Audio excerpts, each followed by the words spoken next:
termasuk Abah kemarin dapat undangan dari kampus Kristen Maranatha.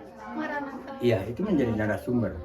Hanya untuk berbicara Cireuneu itu Abah diundang. Sisi lain memang terkenal, sisi lain Abah juga agak miris gitu ya.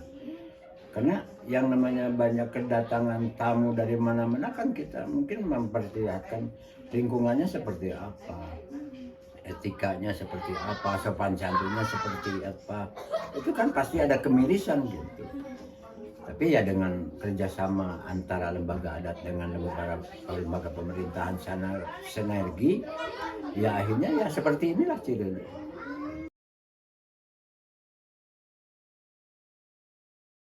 Sejarahnya mungkin bisa dikaitkan waktu zaman penjajah. Penjajah itu kan yang bukan dibunuh warga negara Indonesia. Justru mereka lebih pintar supaya masyarakatnya lemah, kan hasil bumi yang diambil. Hasil bumi yang diambil, hasil pertanian yang diambil, jadi mereka jangankan berjuang, mungkin berangkat dari duduk juga lemah karena hasil bumi yang diambil. Nah, di situ mungkin ada juga orang tua sepuh Abah dulu bercerita tentang pakai bahasa Sunda, engkek mah Bandung teh bakal heureun ku tangtung gitu. Jadi geus waktuna milih-milih beuti minah-minah rasa. Jadi tangtungan itu tangtungan apa yang dimaksud orang tua dulu? Tangtungan itu bukan tangtungan hanya wujud manusia gitu. Tapi ada tangtungan yang merusak lahan pertanian, yaitu bangunan. Ternyata coba kalian lihat di kota-kota Bandung hampir habis dikikis oleh bangunan. Itu kan lahan pertanian yang datangnya padi itu kan dari situ. Ya akhirnya orang tua dulu di tahun 1918 itu mencoba memberikan paham ke warganya, coba berhenti makan beras.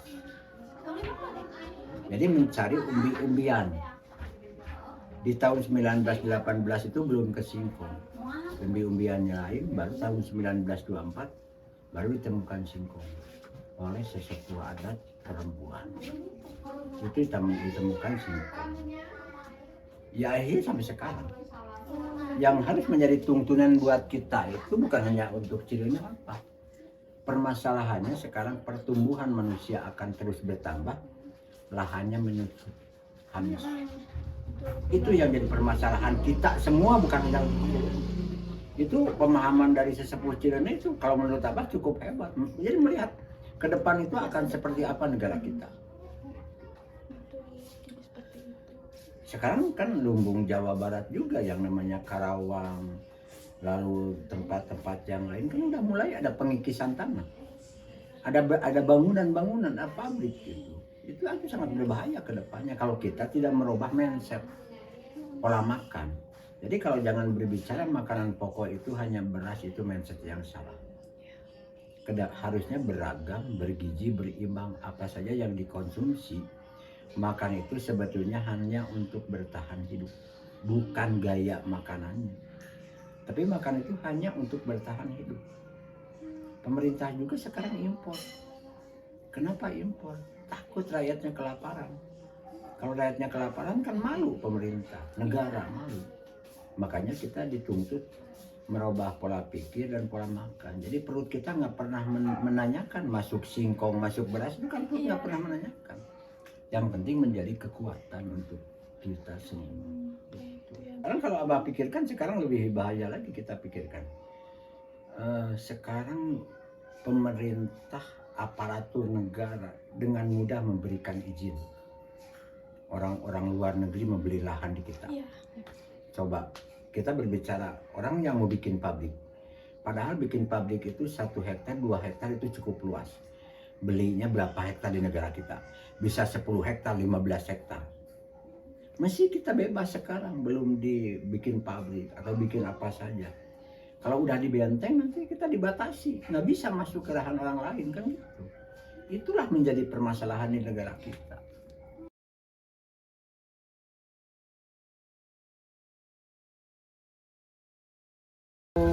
Sebetulnya hanya kalau presidennya langsung belum. kebetulan kemarin ada program pangan sedunia. Masyarakat di sini diundang ke Lampung. Di situ di satu tempat ya gedung lah. Tapi pingin nuansanya di situ pekampungan. Jadi abah di sini dengan masyarakat itu bisa 2 truk bawa bahan-bahan ke sana. Jadi bikin di situ saung-saungan, dibikin olahan serba singkong. Ya mungkin SPY, bukan mungkin ya memang SPY datang ke sana. Dan Ibu Ani mereka menyambut semua yang pameran tentang ketahanan pangan. Nah, tindak lanjutnya mungkin di sini ada yang namanya paniten deh ada. Paniten itu lebih ke kalau di lembaga pemerintahan itu seperti hubungan masyarakatnya, humasnya. Humas. Nah, kalau Abah is pengampi. Gitu. Jadi diundang ke istana si Abah Asep itu namanya paniten itu, lalu dikasih ya cendramata penghargaan. Jadi kalau waktu zaman Pak SBY itu paling yang datang ke sini Pak Menterinya. Menteri Pertanian datang ke sini.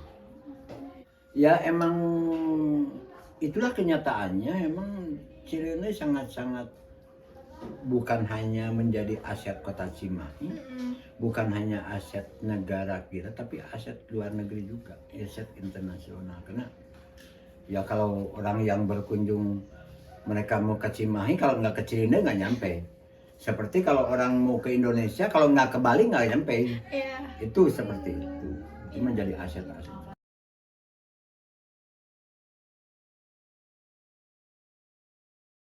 Udah terima kasih, memang Abah selalu berpesan kalau mereka mau terima ya. Pesan Abah mungkin konsep adat itu bukan hanya di warganya, mungkin tata ruangnya di alamnya juga. Di sini kan ada alam yang tidak semua harus digarap. Di sini ada hutan tutupan, di sini ada hutan larangan, di sini ada hutan baladahan. Jadi ya mungkin saudara-saudara Abah yang dekat dengan alam, kita harus menghargai alam.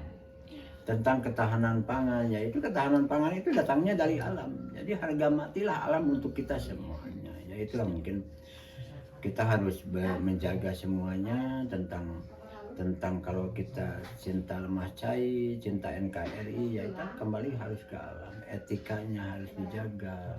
Kalau di adat itu ada yang namanya tritangtu. Tritangtu itu ada ucap, tekad, dan lampah. Itulah pesan Abah, yang hati-hati. Generasi ke depan kalian yang harus menjaganya, tolong sisipkan tentang ketahanan pangan supaya tidak banyak orang yang berbicara kelaparan.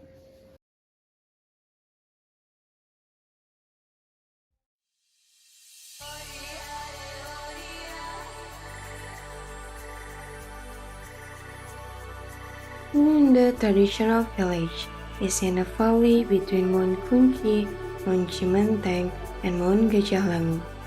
Administratively, it is included in the Lewi Gajah Village area, so Cimahi District, Cimahi City, West Java. Residents still apply customary rules and carry out the teaching of Prince Madrais. Children the resident began to know Prince Madrais or Cigugur since 1918. Until now, the philosophy of life of the Kiranda people has not changed much since decades ago.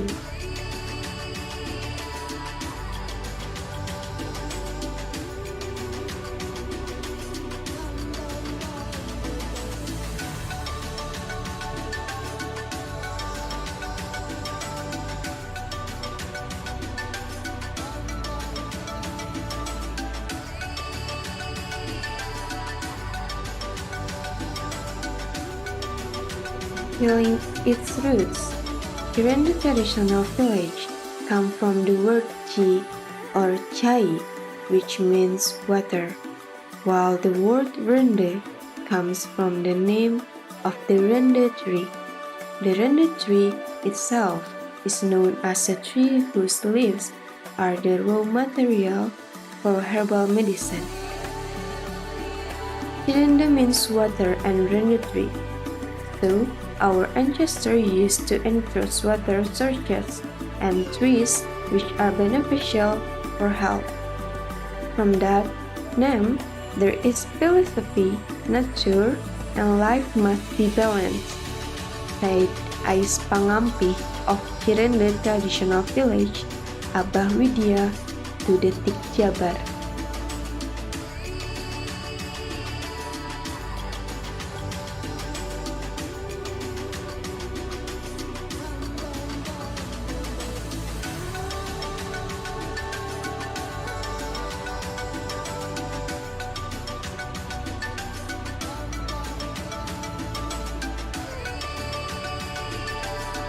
As you can see from the village scenes, there is nothing special from the building of the houses.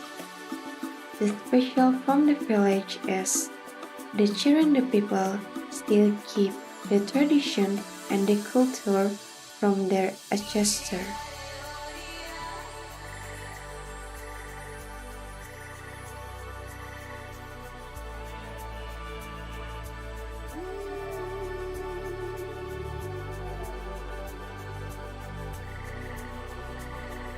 Another thing that is still maintained by the people of Cirende, but perhaps has been abandoned by many people, namely how to harmonize life with nature and the natural law of Tri Tangtu, which means God who loves, nature who serves, and humans who nurture or take care of it.